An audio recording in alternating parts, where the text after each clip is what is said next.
welcome to the first in the American Friends of Jamaica series, A Conversation With. My name is Khalib Thompson. I am your host and moderator.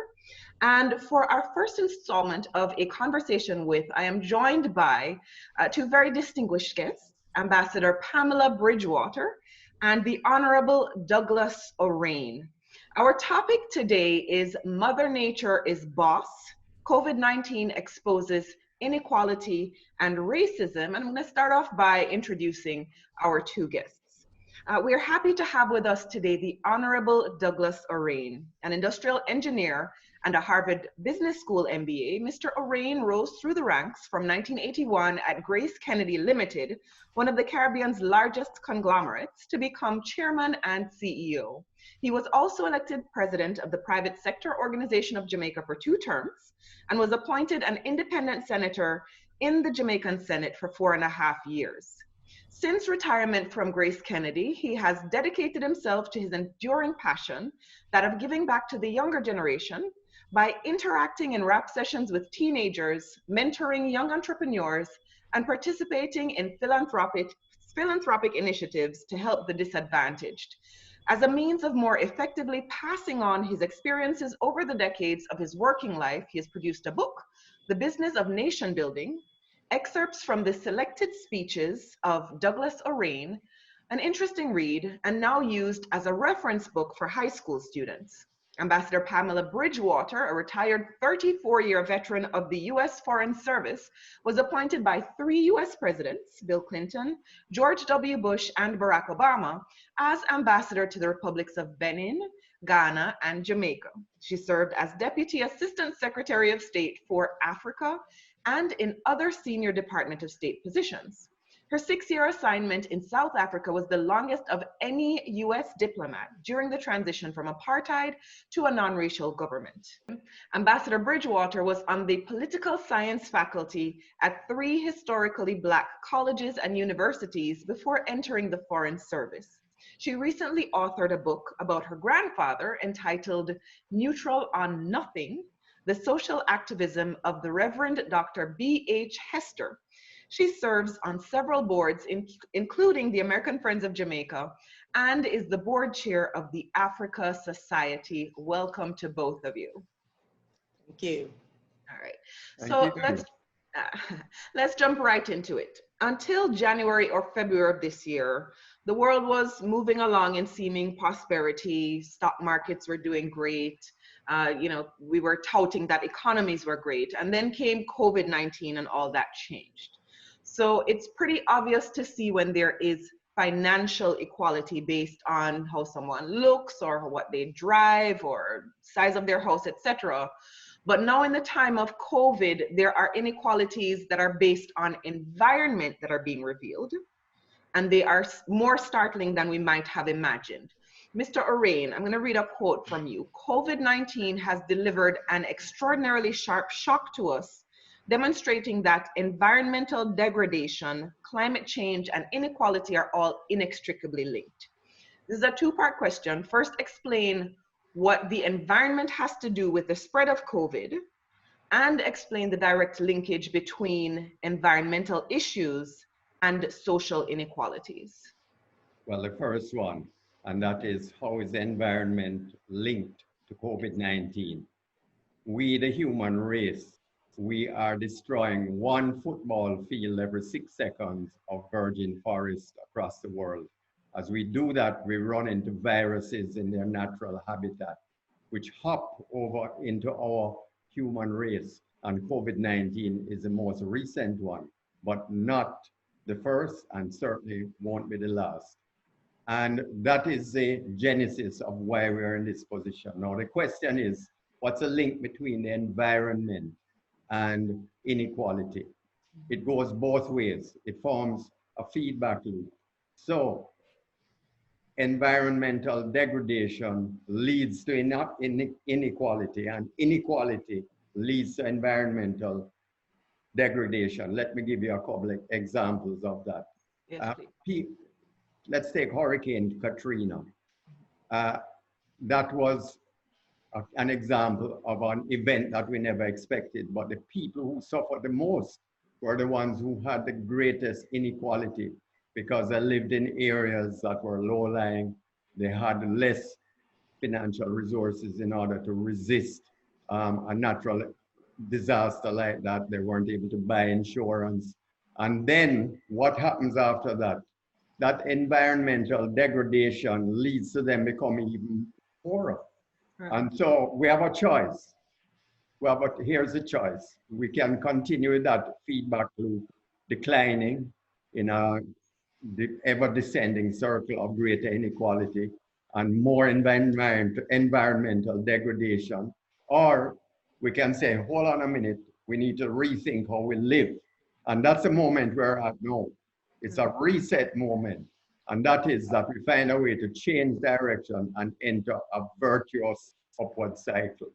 And that's why I believe this COVID-19 pandemic gives us the opportunity, which probably comes only once every century, to change the direction of our societies, not only in Jamaica or the United States, but right across the world. Right. Well, you're saying once a century, but I do recall a potential Ebola virus happening, and because it was actually addressed the right way, it did not become a pandemic as it potentially could have. But I do want to follow up on the question as well, what the environment has to do with the spread of COVID. So you kind of alluded to it a while ago. If you're not in, and perhaps an upper class society where you don't have to mix with your neighbors, you may be more exposed to it. But is that what you mean by the environment, or how does the environment affect us now, specifically with COVID? So we'll break it down into two segments. Yeah. Social inequality leading to environmental degradation. Social inequality, people who are poor live in overcrowded conditions. Therefore, they're more likely to get ill in a pandemic. They live without access to adequate health care, so they're more likely to be less healthy and probably die. They're less likely to have a balanced diet of the kinds of fresh foods that we need in order to keep our bodies healthy. So they're more likely to be less healthy. That leads to further environmental degradation. Why? They're probably not able to get access to education, which would cause them to understand why we need to behave differently. And then that leads to even greater degradation of the environment in which they live. Now, the other way, which is the environment leading to social inequality. I've mentioned one already, hurricanes. I've mentioned another one, deforestation. I'm going to give you another example, commercial overfishing off the coast of Africa. What it has caused is for poor people in Africa to have to eat more bushmeat, in other words, to eat wild animals in order to live. I didn't know this until a couple of weeks ago when I started to do the research for this conversation. There are 150 million people in the world who eat wild animals because they have no other choice. But here is where the really alarming fact is. There are between 300,000 and 1 million viruses living in natural reservoirs of wild animals out there that we are pushing into as we expand our civilization. And that's why we have COVID-19, which hopped into our human system less than a year ago. Right. No, that's frightening to me. So it is very frightening. That means everybody, folks, think about it this way. Every time we clear some more forests to grow soya or palm oil, when we go into the forest in order to clear for roads, it means we're coming in contact with more viruses that are able to hop over to us. That wasn't the case 10,000 years ago, but it sure is the case now that we have 7 billion people living on this planet in greater inequality than we have had for centuries. Right, and Ambassador Bridgewater, let me turn to you, because that, as Mr. Arain just shared, there is us pushing into the environment, but there's also this thing where we take the wild animals, you know, in this case, the hypothesis is that it was a bat, you know, so some kind of bat meat that was in a wet market in China that started this virus. So we can bring it into our environment ourselves. And I would imagine that a lot of the time it might be the poorer classes, as they say, that that are exposed to this type of circumstance because of the same inequity that we're talking about. So we've talked about financial inequity. We've talked about how the environment is affected based on how much your personal environment is affected based on how much money you might have. Can you talk about how some of the other ways that these inequalities might be manifested, and what are the unfortunate eventual results that are the result of these disparities? Well, thank you very much, Khalib, and thanks to my good friend, the Honorable Doug Moraine, for his wonderful overview of the environmental impact of COVID-19. We know the United States Centers for Disease Control reported at the onset of this COVID-19 that COVID-19 was the great equalizer, because we were seeing that the cases of COVID-19 were impacting everyone, regardless of race or class or whatever. But in fact, as this disease progressed, we have seen that rather than being an equalizer, it has been a great unequalizer. It has maximized the inequalities that people of color, for example, are experiencing as a result of COVID-19. We see that in the numbers of deaths of persons of color in the United States, which have been disproportionate to our numbers in the population. So why is that? We've looked at issues such as lack of adequate health care, which has been an ongoing situation in the Black community and in communities of color. We look at the fact that people of color are often the people who are the essential workers, right, the sanitation workers, the persons who have to drive the buses, the person who have to clean the hotels and who are in restaurants, etc. We also know that Black community are people who live in communities that don't have access to the nourishing kinds of foods that would help them develop a more healthy body. We call them green deserts in many of those communities because the grocery stores don't contain the fresh fruits and vegetables that are needed for healthy diets. Mm-hmm. And sometimes they simply just won't go into the predominantly Black and communities and communities of color.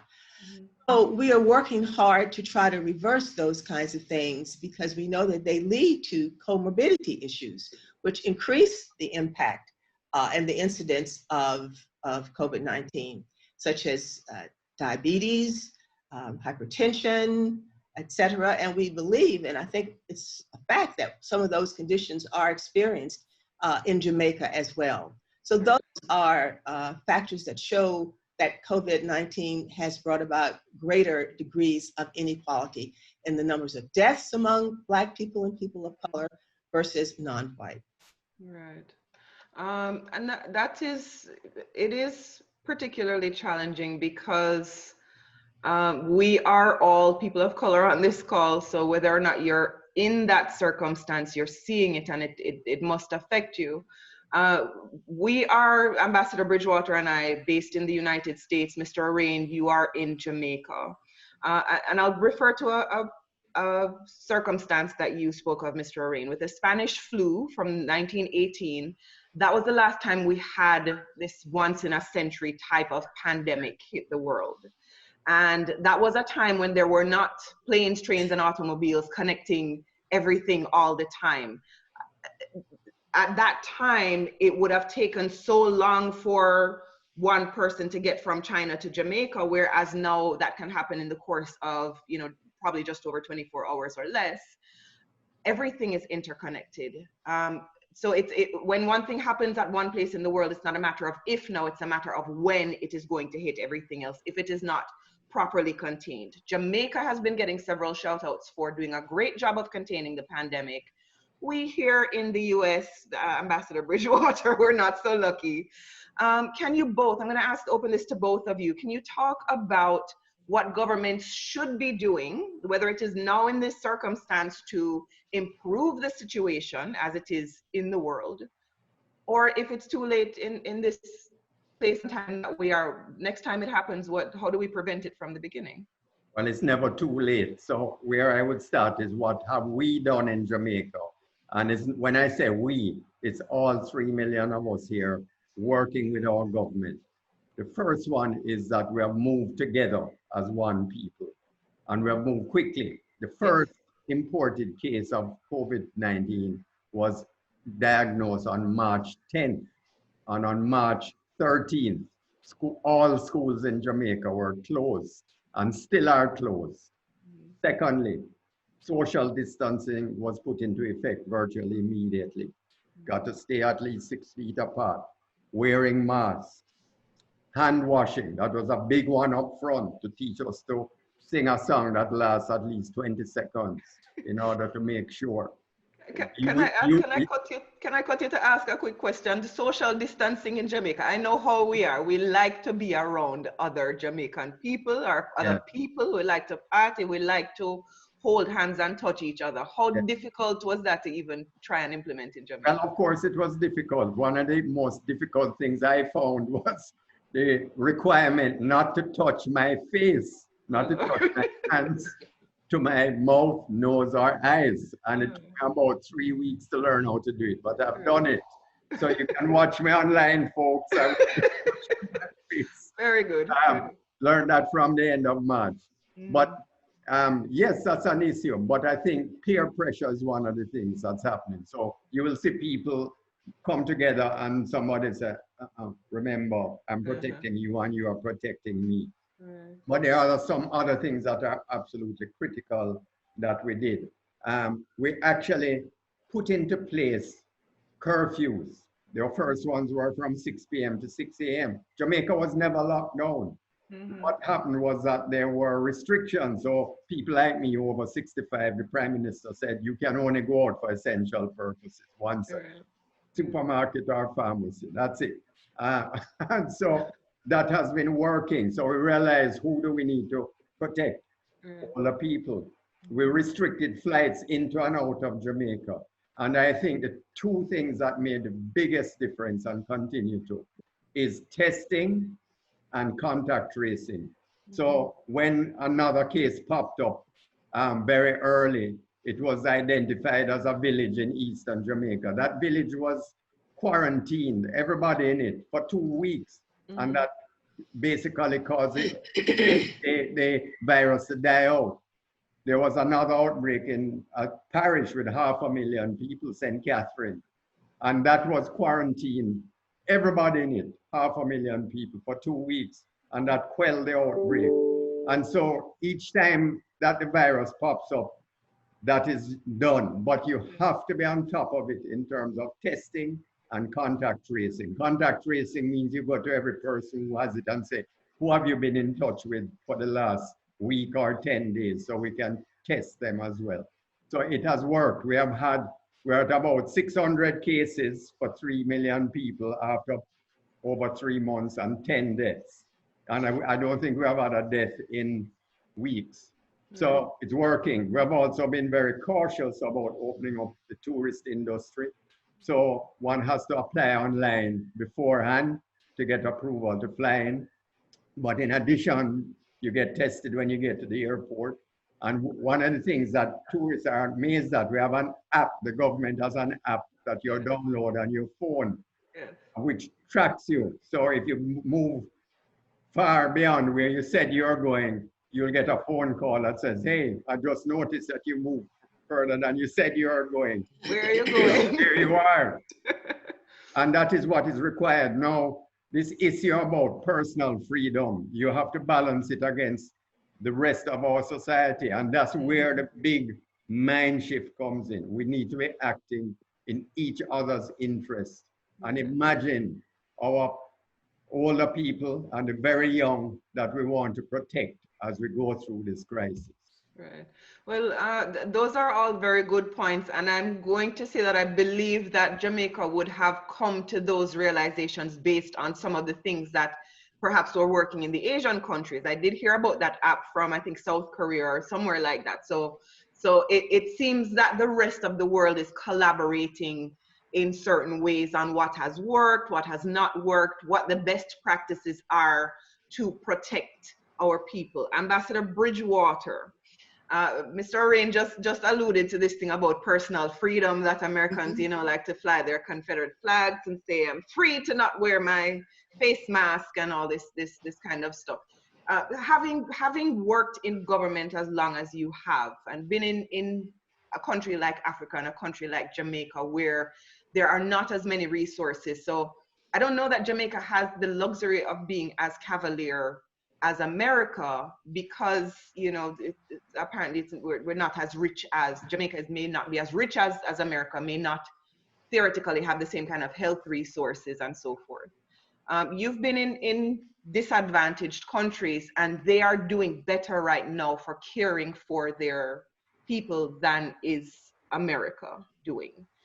Talk about how governments in other countries work to protect their people and what could have been done better. You know, Mr. Rain talked about what Jamaica has done very well. What could have been done better in terms of communication between those other governments and even the US government?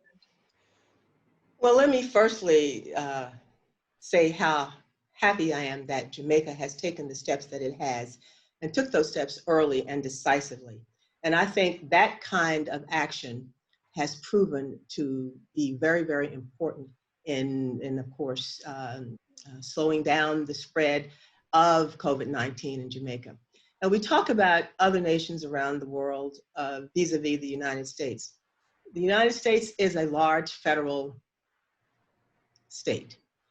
And as such, we have that division of powers. Those powers are the national powers, federal powers, they're the state powers, and then they're the local, city, and municipal powers, each with authority and each with ways that they can act. Clearly, in the case of COVID-19, there were, I believe, there was a slower response than we needed to have at the onset. There were missteps taken that I think people have acknowledged.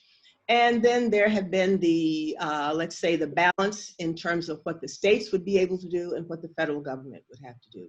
But I think the key to any crisis situation in any nation around the world is what the leadership will do at the top. And you mentioned countries around the world, the lesser advantaged countries in many respects, but maybe advantaged in other respects, able to get a hold on things very quickly and decisively and take actions. We looked at Jamaica, we looked at South Africa that took steps very early on and decisively, and Kenya also. But in the United States, we had to ensure that the states were able to make their decisions. But I think we know that that synergy between the federal and the state governments was very, very difficult at the onset before things could level off. We look at it in terms of the supplies that were needed for personal protective equipment, for the hospitals to treat the patients. We saw those hiccups. We saw the difficulty in acquiring the materials that were needed. And this slowed down our response, and I think led to many of the deaths that took place. So as those things began to level off and there had to be more equipment, more doctors, people across states were sending doctors where there were epicenters. You know, many people sent the doctors up to New York, which was a very, very large epicenter for a long period of time before it leveled off. So states began to cooperate. And as we are seeing now, there are openings at different levels, at different state levels. Right. And we've seen sometimes where the personal responsibility, the individual responsibility, you talk about Jamaicans liking to gather and hold hands. Well, we've seen the beaches in Florida. We've seen the places in the US, the bars where people gathered.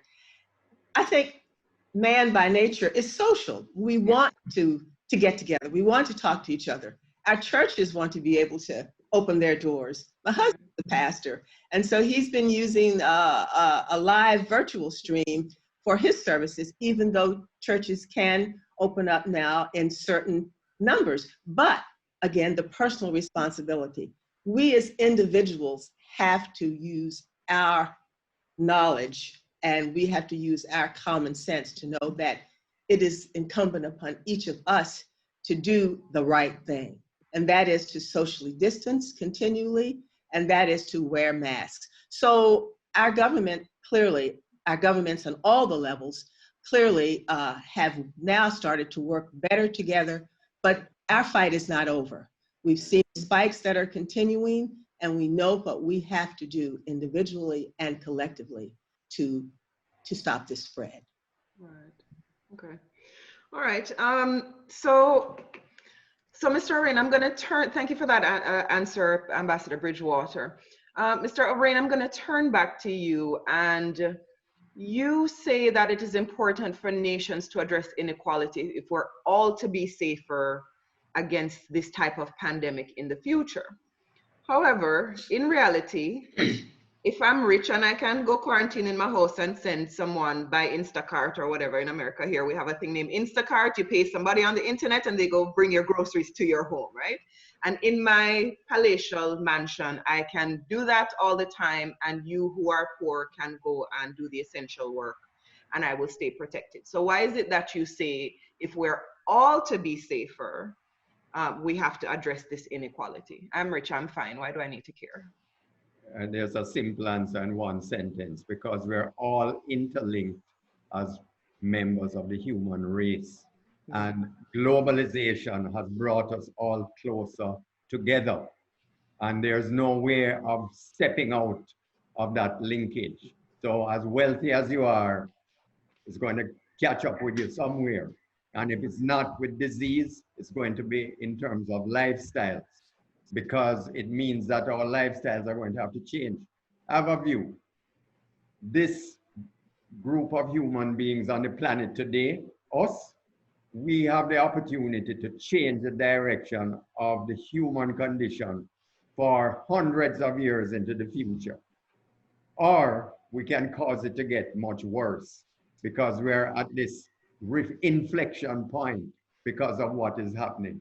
Really, you know, the penny that has to drop is that the way that we have organized the world is not sustainable. It can't be, and we're seeing it. And I don't mean to sound negative about this, but I hear people say, oh, once we get up there, once we get a vaccine, we'll be fine again. Well, the reality is, if you look at the research, HIV/AIDS has been with us for 30 years, and we still haven't got a vaccine. What we have got are antiviral drugs that can help to control it. And we have had to change our individual behaviors as a result of that virus. And so therefore we have to accept that behaviors will need to change in order for us to thrive as the human race. And that is the big issue. Now we need leadership. So we need our leaders at every level, nations, globally, collaborating at the individual level in our communities, at the state level, or whatever the equivalent is in whichever country that you live in. Now it's our parish councils, to say, got to change gears. And inequality is actually at the root of causing this to happen more frequently. So we have to address that issue frontally. Mm-hmm. Ambassador Bridgewater, do you have any thoughts on that? That rich people are not necessarily as affected by issues like this. Why should they care? Why should they actually take the initiative to try and make it better? Well, I think Doug has spoken wisely to this. We are in an interdependent world, whether we have our palatial mansions or whatever. If you fly in an airplane and you don't have your private pilot and your private jet, you're dependent on that air attendant, you're dependent on that pilot, you're dependent on the people who have to get those planes ready to take off, you're dependent if you want to take a luxury train ride across country or whatever. So therefore, it's incumbent upon those who are more affluent to work and to insist and to be cognizant of the need for all people, all humanity, to have access to a good paying job, to good health care, to good education foremost. And all of these things go into helping us become knowledgeable individuals who can then react when there are situations such as COVID or other things that will impact us as human beings, as we've heard about. So I think very important things. Yes. And I'm going to take this opportunity to just plug our patron of this event, the American Friends of Jamaica. All right, Ambassador Bridgewater, let's get back into the meat of the inequality issue.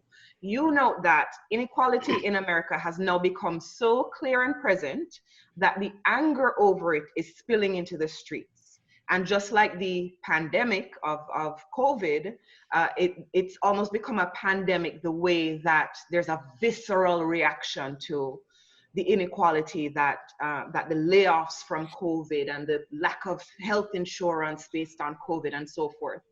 There's this visceral reaction happening to those kinds of inequalities that have spilled over from the streets of America to the streets of everywhere in the world. Can you talk briefly about the centuries of injustice toward the African diaspora in the US that is now causing all of that spillover of reaction? Well, thank you so much for that question. It's been 401 years now since our ancestors were brought here as slaves into the United States. And over the course of those 400 years, many things have taken place. We've seen the institution of slavery end legislatively, even though Blacks in some parts of our country only learned about it a couple years after the actual Emancipation Proclamation. But nonetheless, we've seen the ability to vote. But yet, in all of those situations of so-called progress, and that has been progress in a sense, that progress has come at a very slow pace when we look at 400 years. There have been lynchings, there have been the Jim Crow laws, there have been the segregation, separate but unequal, supposedly separate but equal in terms of education. And all of these things have compounded to a situation in the United States that has, again, boiled over. And I say again, because we know in the period of the civil rights movement in the 60s, and I'm a product of that. I was a sit-inner, I was a peaceful protester carrying my placard. So a shout out to the peaceful young people who are protesting the inequalities and the unjust things that are happening right now. So I think when we were in the midst of the pandemic, and then we experienced, for everybody to see, a brutal murder of an unarmed African American. This was not the first case, of course. But when George Floyd was choked to death, 8 minutes and 46 seconds, for the world to view, the lid popped off. And the lid popped off not only in the United States, but for everyone who saw that video. And we recognized and we realized that those centuries of work to reverse the evils of slavery and the injustices of slavery were still upon us, because we know now that incarceration among Black Americans, particularly men, is totally off the mark in terms of the disproportionate numbers of Blacks who are incarcerated. We like to think of that as that prison industrial complex. That's where we find the young Black men. So people around the world have decided we have issues in our countries and our nations too, with inequalities and unjust behaviors. So I believe that the launch now is that we all want to make a difference. But we want to make a difference that's going to be significant and not just a Band-Aid solution. We want to make a difference that is going to cause systemic racism to be dealt with in a systemic way that will yield positive results. Now, this isn't going to happen overnight. I'm not under any illusions that it will happen overnight. But I think that there is a different feel and a different atmosphere that is impacting United States citizens, but citizens around the world. And I think it's a very positive thing. And I think that it is showing a level of responsibility that individuals are assuming for what is happening, because governments can't nor should they do it all. It's a two-way street. Mm-hmm. Agreed. Agreed. Thank you. So, Mr. Rain, let me thank you for that answer. That hit the nail on the head. And I think we're all learning. Part of what is happening now is that we're learning. Those of us not originally from the U.S. are learning about this history of slavery in America, which is different from the history of slavery in the Caribbean islands, where we were the majority, and in America, the enslaved Africans were the minority. So it's always enlightening to hear perspectives on that.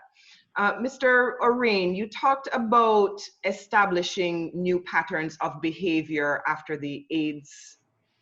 That wasn't a pandemic, but when AIDS became a situation, I think that we were to be concerned about, we changed our behavior based on that reality.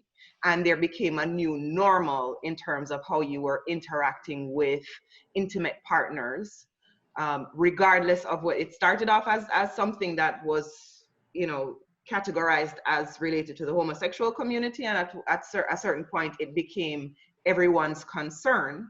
And there became a new normal.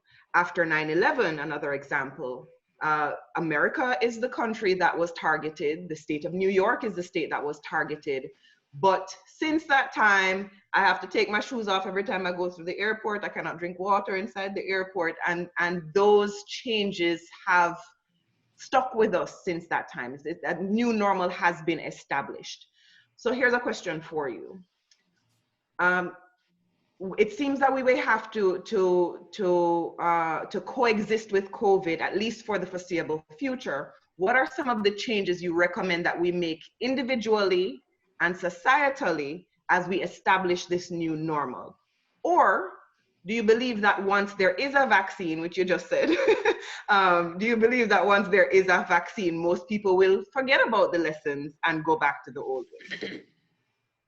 I'm an optimist at heart, and so I am looking for the opportunities that come out of a crisis like this. They have a saying, don't make a crisis go to waste. Go to waste. So I'm going to give you a couple examples. The first one is the digitization of technology. For years, decades in Jamaica, we have been struggling with how to make our educational system more equal for poor and rich alike. And one of the things that we have recognized is that by having digital technology to teach and learn, it closes the gap, if it's done well, between the poorest and the richest kids. Here we have an opportunity where we have had to move literally within weeks to implement it. So here in Jamaica, you have all these kids learning digitally from home because schools have been closed since March 13th. And before, people were saying, well, it'll take us a long time. Well, it hasn't taken us a long time. But here is what we need to do now. We need to make sure that every child in Jamaica has two things by September. That's only 2 months from now. One is reliable internet access at home. And secondly, an instrument that will allow them access to the world to educate themselves through online technology, whether it's a laptop, a tablet, or a smartphone. And because this is where inequality can jump in again, because yes. Yeah, no, you make your point. And right, because as you're saying all of this, I'm thinking again to the wealthy person and the not wealthy person scenario. Wealthy person already has all of this stuff. How do you outfit an entire, let us say, Garrison community with equipment, computers and so forth for children, and make sure everybody has internet when I don't know the equivalent to Comcast, but whatever that company is in Jamaica wants to charge everybody for internet service? How does that happen? It is done by community initiative, and I am seeing a renaissance of the Jamaican diaspora to support this initiative, to say, I want to help so that every child in Jamaica will get a digital tool by September of this year, and we have donations pouring in for that. People saying, I want to help my community where I came from, or my school, or whatever. The same thing is happening locally in Jamaica, because it's an opportunity to close the gap in a very short period of time. And you know, when you have a crisis like this, we're able to move very quickly because people say, hey, we got to do it now. A second example I want to share with you is one I have personally made, and that is I am eating more Jamaican grown fresh food, both fresh vegetables and fresh fruit. So for lunch, I had yellow yam, green bananas, and breadfruit. No, you're now rubbing it in. Come You're on, rubbing it in. come on back to Jamaica. You can eat like that. But we need to change our cultural approach to how we eat. We need to eat what we grow. The fact that the tourism industry has had to be temporarily closed, but is now coming back, means that farmers, we need to help them to pivot, to sell to our Jamaican populace. And we Jamaicans need to change our eating habits to eat more local food rather than imported food. And it's part of risk management. It's not just about, well, it's nice to eat these because they're healthier. What happens with the next crisis, the next pandemic, the next disruption of shipping in the world? Where will we get enough food to keep on eating for months into the future? And so I see this as a huge opportunity. It will also create employment for our young people in rural areas. And I see lots of good coming out of that. So that's just two examples. Very nice. Did you have any that you wanted to contribute, Ambassador Bridgewater? Well, I want to just say that while I lived in Jamaica, I always ate locally. I found fresh fruits and vegetables to be much more desirous of the things that I got that were imported. And I would always wonder why Jamaicans didn't eat their wonderful local foods. So I would certainly condone that. And I would also say that in terms of the behaviors that we're going to have to, I believe, try to implement, and that is that we have to be more cognizant of what is happening in our communities. The community level is where so much of the important transformation must take place. Mm-hmm. No, we support a lot of important things by the things that we do in terms of the gifts we give, but do we listen to the communities? Do we engage them? Because I really believe that those people living in the communities really know best what their needs are and how to address those needs. What they need from us who are better able to assist is to help them get where they know they need to be. So I think that it's a partnership that is going to be so very important as we move ahead. And I certainly agree that in the US, we still have areas that are, in terms of the digital divide, we need to make sure that every community, every household with a school-aged child is able to have that pad or that tablet or whatever they need to learn. That is going to be crucial. And as we engage with our philanthropic work, I think that we can request that our partners provide this kind of support. So I would say that we have many, many opportunities that we can utilize as we go forward. And I want to take my hat off to AFJ for its community involvement over many years and what it continues to do. So a great shout out to AFJ. That was a little shout out. We keep sneaking them in where we can. And Ambassador Bridgewater, I'm going to stay with you here because both you and Mr. Orain have talked about voting as a way to get people the representation that they want and need. But it is a sad reality that most of us will spend more time researching a pair of speakers or headphones or television, flat screen TV, than we do researching the people who we are allowing to be voted into our positions of power, or who we are voting for ourselves, right? Sometimes you find yourself going, oh, I know this name, let me go along with this person. Or I just don't vote and I'm leaving that responsibility to somebody else to say what is best for me. How can we take a little bit more initiative? And I'm saying this without giving people a mandate that they have to go and now do a whole dissertation on who they're going to vote for, a whole research project on who they're going to vote for. How can we take simple steps to actually making sure the people we're voting for align with multiple values that we share, not just who is the same as you based on the economy or your religious beliefs or family, but whatever it is. How do we research properly? For example, it might be that we look at some of these organizations that send out reference cards of who they're voting for as well, or who they're supporting as well. What are some of those kinds of examples that people can use? Well, I'm glad you mentioned voting because it is crucial. And it is crucial that we vote and that we are knowledgeable voters, as you indicated. The social media platforms that exist today are amazing. And so many of my friends are on every gram that you can think of, from Insta to all of them that I can't even name. So those are important platforms for those who are knowledgeable about candidates to use as with their friends. And we can take this to an important level if we use those areas to inform our friends. Many people do the texting. They still text the messages. When you send a message to friends about this, that, or the other, send a message about the candidates that you know if you've researched them. So this is an individual behavior that we all can take on. Instead of just looking up our favorite music, as you say, or this artist or that artist, look up the candidates, check their records, share that information. So then we are all responsible collectively for who we vote for.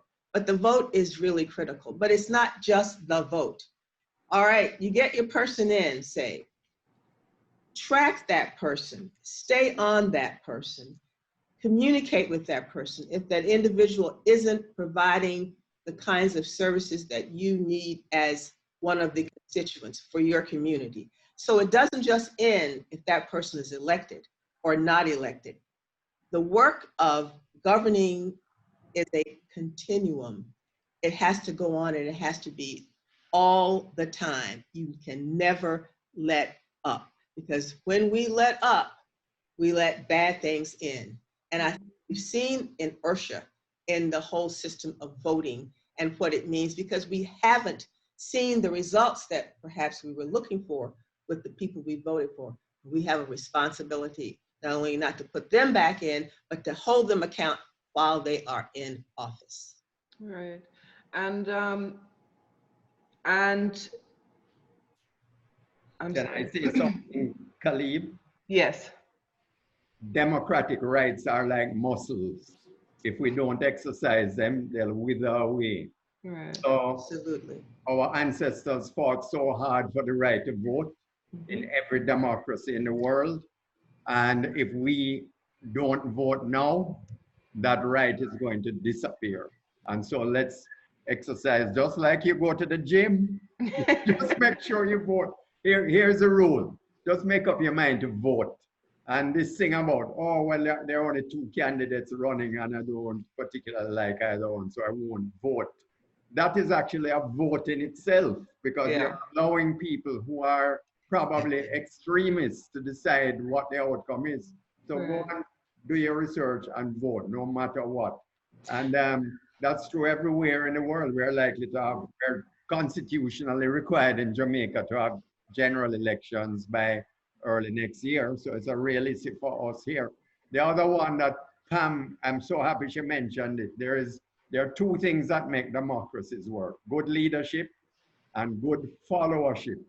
In other words, you need to prod our leaders to keep on the straight and narrow and do what they promise to do. And the way to do that, ironically, is to track it. And we have more ways to do that now with social media than we have ever had before. You can keep a track of everybody's promises from 2 years or 3 years or 5 years ago and say, where are they with this? And share it with your friends. In fact, maybe you should start a social media group called How Has My Elected Representative Done regarding his promises? Right. And Mark, and see what happens.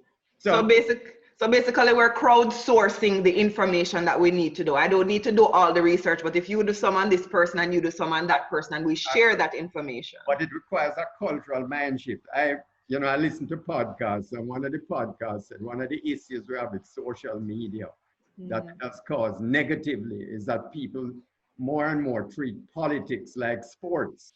In other words, they watch what's going on and they cheer for their side, and then they don't do nothing after that except go to the fridge and get a beer to drink. But that's my team won. Get up from in front of their TV sets and go out there and vote. Right. And that's one of the risks we have of losing that impetus in order to choose our elected representatives. And I will say that an observation that we can all share, I believe, is that in a time like this, when there is so much of a charge in the environment, when there are so many injustices and people are out in the street and there are causes that people are fighting for, you see that greater momentum toward, yes, let me exercise my right to vote. And then when everything dies down again, oh, it's not important anymore. So I don't know how some of the things that you've talked about, just people taking the initiative to undertake that for themselves and educate their own circles of friends. If you are one of those people, take that responsibility very, very, very seriously, please and thank you. And we are winding down. So let's talk about individual responsibility. So we've talked about how governments can implement change and we can effect change by our vote, for example, right?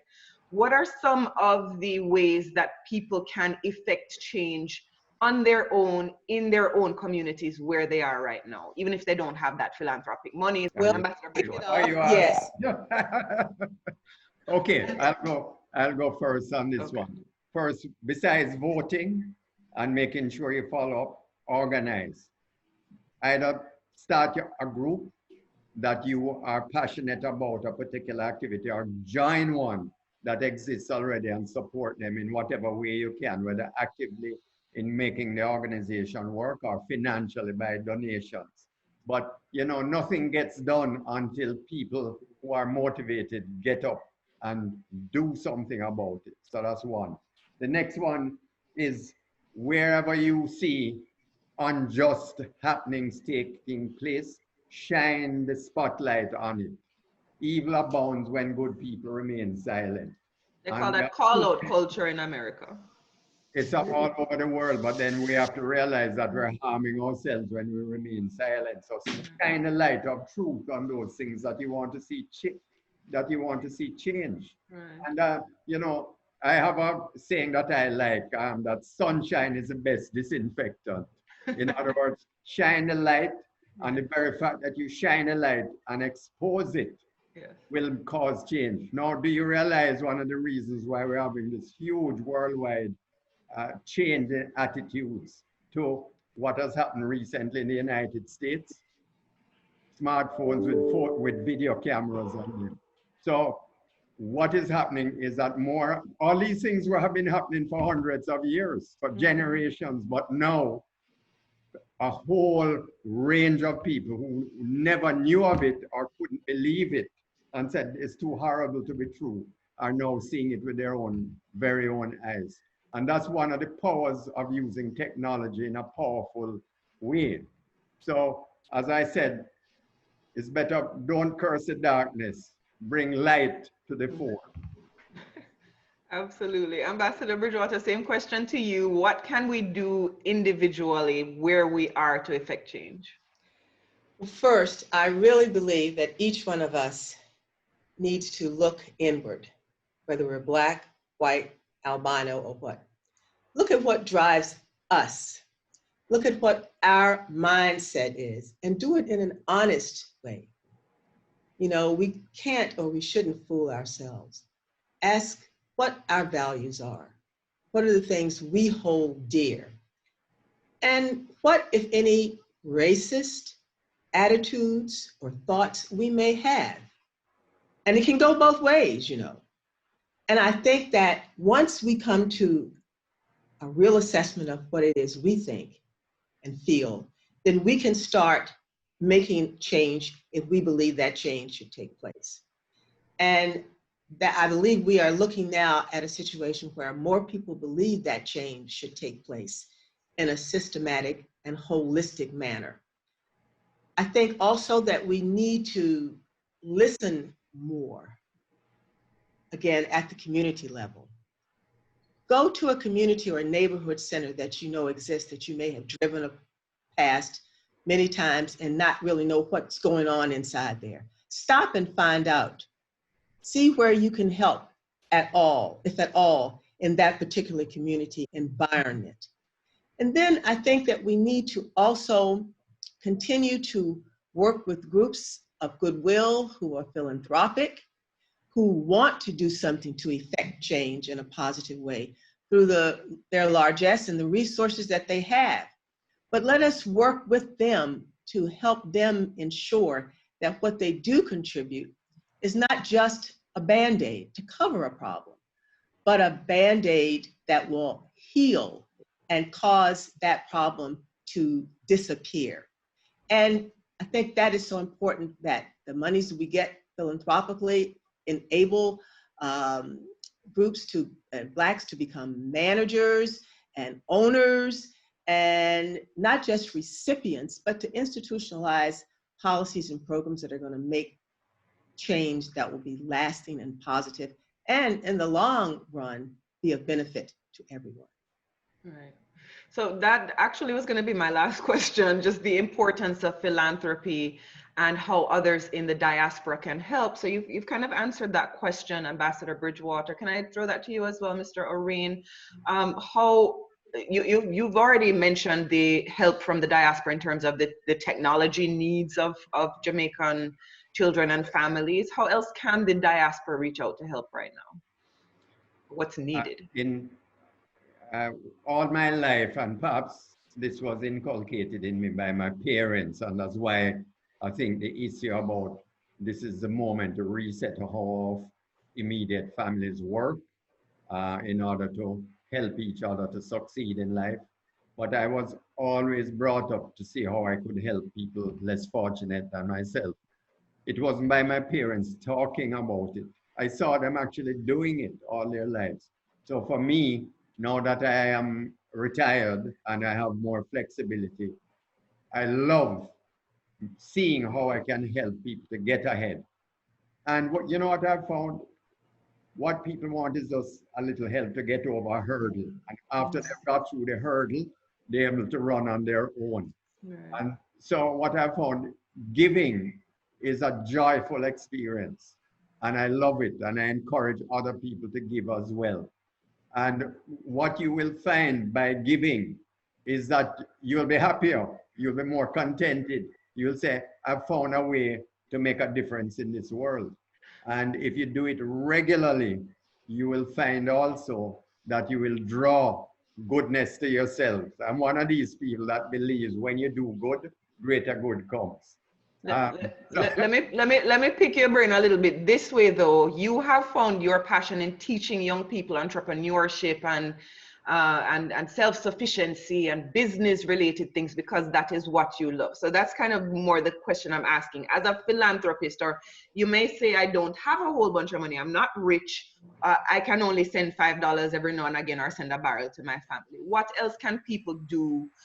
You know, just give some suggestions based on how you've been able to share your particular passion. Here is one, which I give to everybody I meet who said, oh, I can't do anything. I said, find one young person, whether it is your child, your nephew, somebody who lives in your community, who doesn't have parents, or even a stranger. Go back to your high school and ask the principal, is there some youngster who is in real problems, who needs guidance because they're without a father or a mother, and just guide that one person. That one person can become one of the wealthiest people in the world, which we have seen with people like Steve Jobs, or they could become prime minister or president, or they could become like you, a successful media star.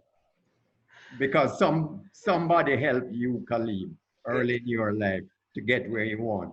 So if each of us does that, we'll be amazed at the difference it will make and how rewarding it is. May I add something, Khalid? Certainly. We talked about what our new normal is going to be like. And I think we've all learned to live in a new virtual world using technologies that we didn't know existed. I'd never heard of Zoom until COVID. I don't know whether to thank COVID or to curse COVID. But nonetheless, I am now relatively Zoom literate.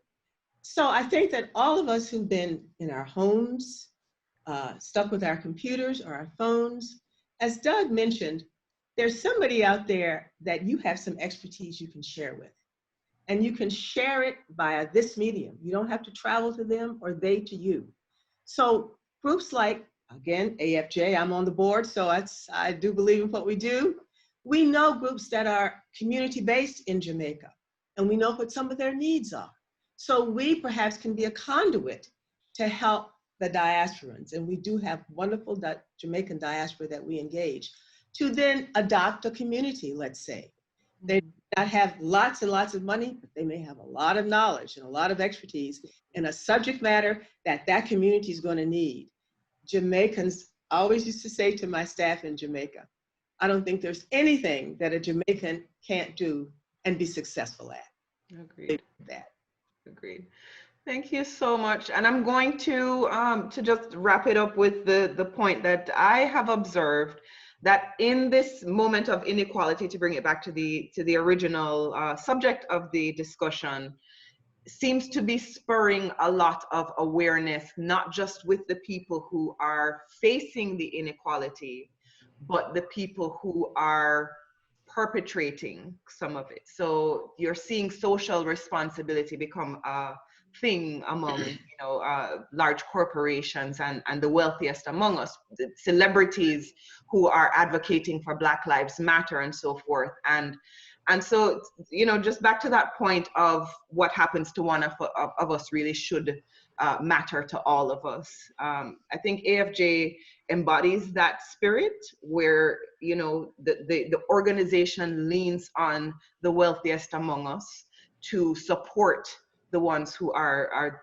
those that need that support. So kudos to the AFJ. Thank you to both of you for being on with us. Do you have any closing remarks before we wrap it up? Ambassador Bridgewater? Well, thank you, Khalid. Thank you, Doug. And thanks to the AFJ team back in New York and in Jamaica. And I just think that this is a wonderful opportunity for us to engage with our listeners, to show ways that we as individuals and we collectively can indeed be our brother's keeper. Thank you.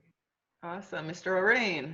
So for you, I love Jamaican music, so I'll sing one line from a Jamaican song for you. Action, not a bag of mouth. And for those who are not Jamaicans, what does that mean? It means do more and talk less. And that's what we need to do for the future. And Mr. Orain, I will be looking for my package of yam and breadfruit presently.